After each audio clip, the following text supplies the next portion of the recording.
Hello, everyone. Hello, hello, hello. We're going to give folks a chance to get in and to come back. Thank you for returning. We appreciate you returning and coming back with us. We are going to go live again. Welcome, welcome back. Welcome, welcome back. For those of you who are with us, welcome, welcome back. Welcome, welcome back. We are live again. All right. So, good evening and welcome to those who are returning with us. I see we got a little bit of technical difficulties. Hopefully the cache will clear and we'll get a little clearer moving forward. Hello, hello, hello. We're going to give folks a chance to come in. I am Dr. Trice Glenn. It is nice to see you this evening. Hope you are well. Okay. Let's see. Maybe we can clear up a little cache tonight. Good evening, good evening, good evening, and welcome. All right. We are getting there. So, hi, my name is Dr. Trice Glenn. I am the founder and director of Solace Counseling. And thank you if you tried to join us a few minutes ago. This is our Sunday night, our last night of our Empower You series in honor of our 10th anniversary celebration. We are celebrating 10 years of Solace as a holistic mental wellness practice. Our tag phrase is that we empower you to go further. And so as a part of our celebration, we wanted to do what we do most, which is give back. And so this series called the Empower You series is our fourth installment of that this month. I encourage you to visit our website, seeksolacenow.com, so that you can find out more information about our practice. But also, if you'd like to find out more details about our anniversary, visit us at seeksolacenow.com/anniversary. And there you will find the other topics that we've covered this month in this series, as well as videos that link you to that. It has been a great honor this month to have an opportunity to do these Sunday night lives, to just kind of come in and be able to talk with people and share information. I can't say that this month has been without its technical challenges, but we are persevering. We are pushing forward. We are finding ways to make sure that we are still out here sharing just a message of empowerment for others. Tonight's topic is one that came to me in kind of a funny way. About 5 years ago, Snoop Dogg, you might not imagine that I listened to a lot of Snoop Dogg, and I can't say I have, but my first career was in the record industry. And so 5 years ago, I saw that Snoop Dogg was receiving his star on the Walk of Fame. And as a part of his message, when he got up to do his speech, they do a customary thank you speech. He said he didn't prepare anything in advance. But when he got up there and he looked at his wife and he looked at his mother and he looked at others, supporters who were there, he said was the thought to thank himself. He said, I want to thank me. And he thanked himself for persevering and for sticking with it and navigating through the hard and difficult times and continuing to push and fight for what it was that he felt like he needed to be doing. And it was that video that stuck with me, probably from the standpoint of being a mental health clinician, that our self-talk is so important. And so that's going to be the topic that we discuss today. But as I said in an earlier video, I definitely want to acknowledge that we also had, as a part of our celebration for the month, great contest. And I want to once again acknowledge that for the celebration, we did contest, and today we announced the winners of those contests. So the first contest we offered was a contest for a free journal. We have a journal series called the Brain Dump Journal for the Busy. We have one for busy women, one for busy teens, busy college students, and one for busy men. And so the winner of this contest will get a free journal from any of the journals that they choose from the selection of journals. And we have a second contest for a virtual training. We at Solace do lots and lots of different types of trainings, including leadership development, employee assistance. We do mental health response training. And so one of the contests was for a free hour virtual training. And so we want to acknowledge that we do have winners for that contest. And I want to drum roll who those winners are. And the first winner is for our journal, and that would be Miss Mallory Gaddis. She is the winner of the journal that we have, and we'll be sending that out to her in the next week. So congratulations, Mallory. Also, we had the contest for the virtual training, and drum roll, we congratulate Janice O'Neill, who for her organization has won a 1 hour virtual training. And so we are so happy to celebrate with those two women. And thank you so much for your participation with Solace and for all that we're doing. Janice O'Neill, congratulations once again. We're so glad that you are participating with us. Janice O'Neill is a huge supporter of Solace, and we are thankful for her continued support. So back to the topic at hand today. So our theme is I want to thank me. And I have to admit, when this topic first came up and I proposed it in our planning meeting with my producer, I saw her face, and her first facial expression was a little thrown off. We're both women of God. We both attend church. We both are women who have a serious faith life. And I think where her first thoughts came from were, is that a little prideful? Is that based on pride? And so that prompted some reflection from me, because as a therapist, I often talk to people about self-talk. And so that told me even the more, I think we need to have this conversation today. So many times I work with people who have an enormous amount of negative self-talk that they have to wade through day after day, week after week, month after month. Simply because I think a part of our development and conditioning is to minimize who we are in the world. For some of us, it comes out of our religious training and religious upbringing, and the messages we've received. For others, we may have been conditioned because of either gender or other features in our life that sometimes condition us to think that we shouldn't think too highly of ourselves, that we should minimize the things that we do, or that if we are realistic with ourselves, then we don't have to get our feelings hurt or get disappointed. Well, the challenge with that, though, is we keep ourselves in a box.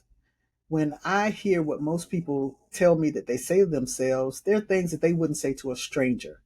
They wouldn't even say to an enemy.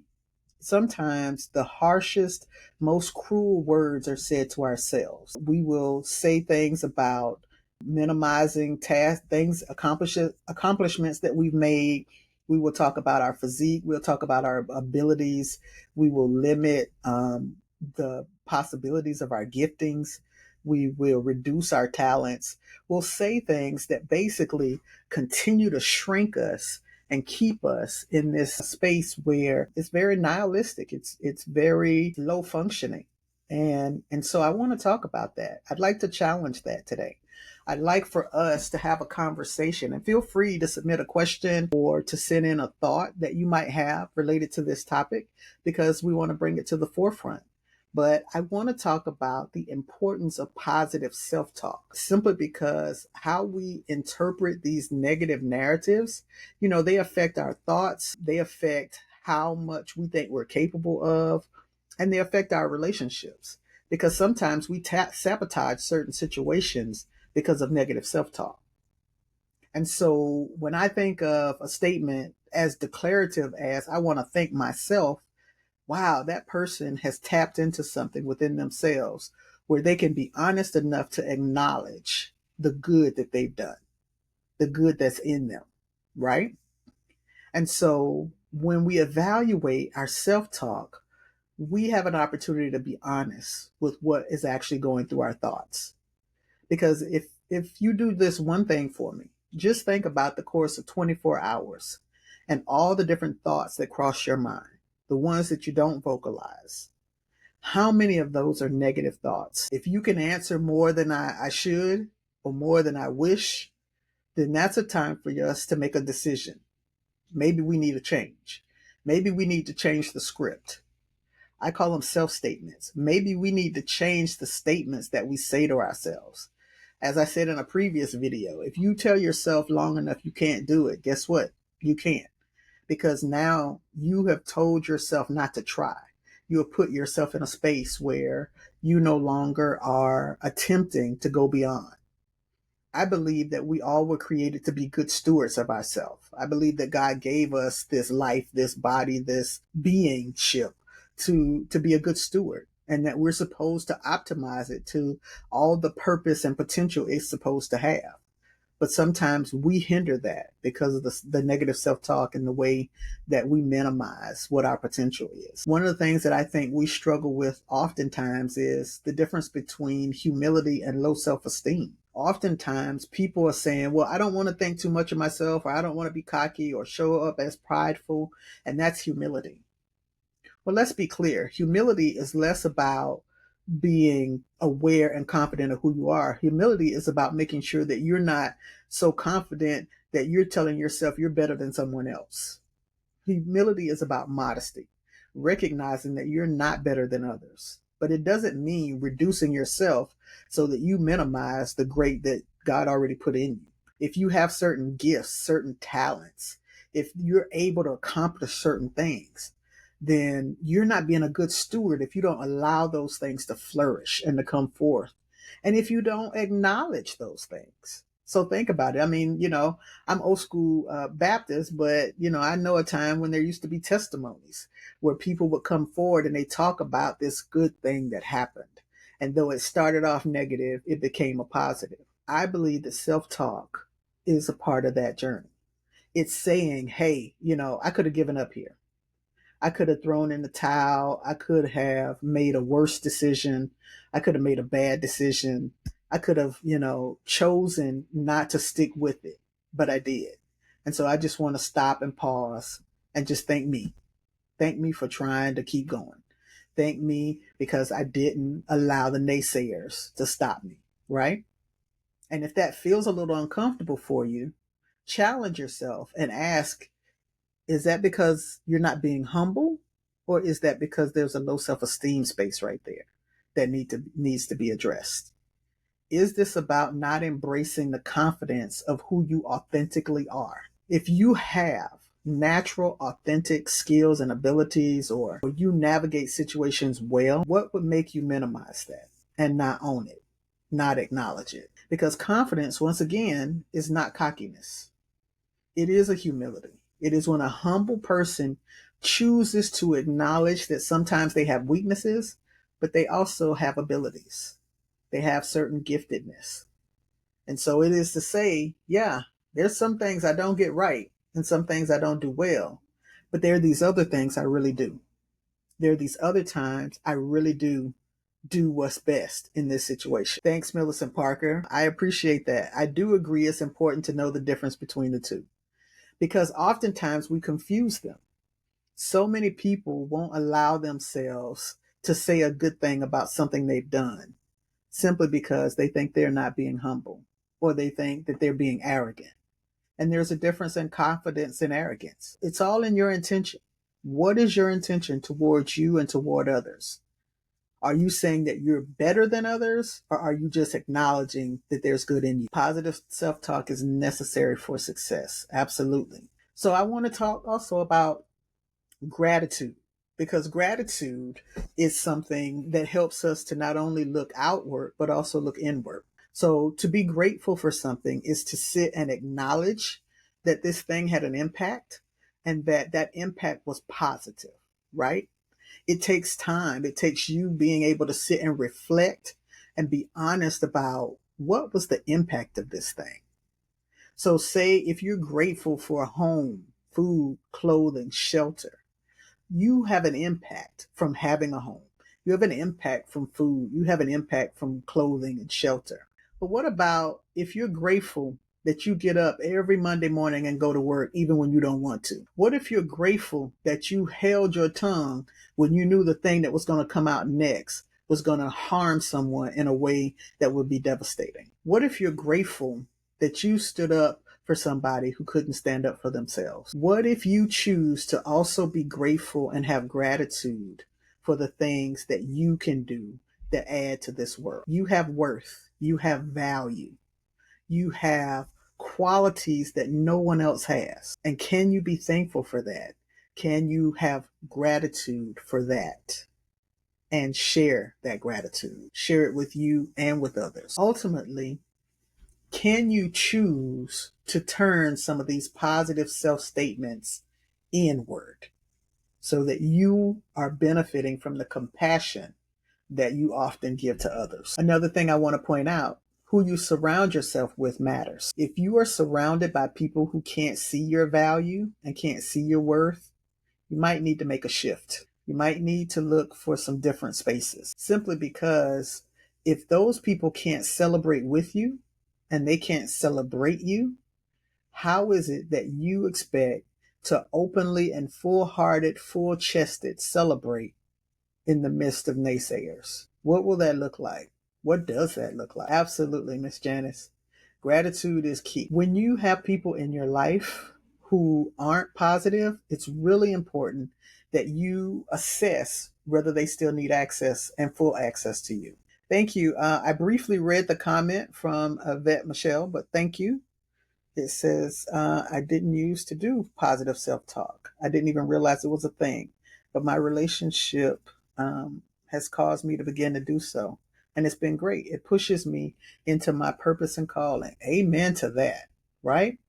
It is to recognize that, our relationship, through our relationship with God and through what's already been embedded in us, that we have to have a sense of gratitude and we have to share that.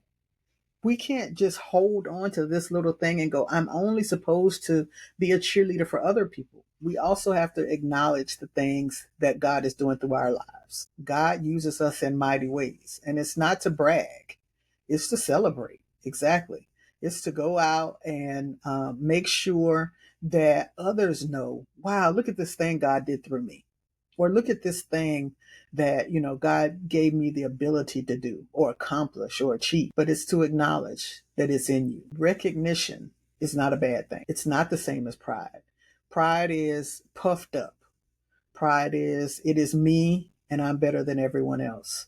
That's not the same as, these are the things that are good about me. These are the things that have been good about what I've done and good about the journey I'm on. These are the things that were instilled in me, embedded in me, purposed in me. Look what they're doing. So this week, I hope you take with you that it's really important to thank yourself. Make sure that you thank yourself for something this week. Take care of yourself. Take care of your self-talk.